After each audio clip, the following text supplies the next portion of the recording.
Assalamu alaikum. Биздин күйөрмандар, сүйөрмандар, баарыңыздар көргөндөй заман ар түркүн оош кыйыш болуп турат экен. Баарыбыз ойлогондой эле оору апаат келип ошол учурда бирок жакшы жагына пайдаланып алгандар дагы бар. Биз жакшы жагын айталы.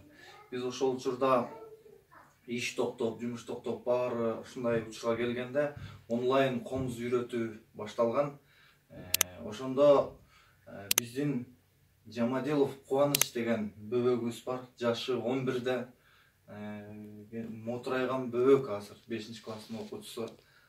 Бирок ошондой учурда дагы бизден комуз үйрөнүп, жакшынакай чыгарманы бир ушундай апаат учурунда ийгиликке жеттим деп атат. Ошонун жыйынтыгын көргөзүп коеюн деген учур, анда кабыл алып коңуздар.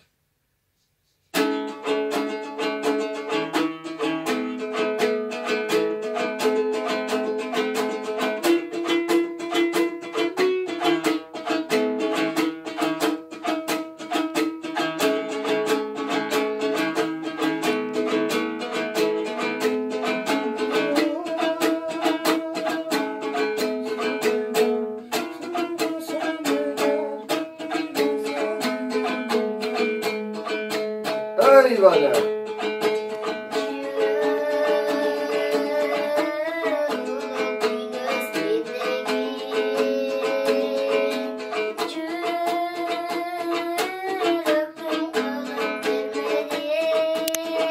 Eyvallah.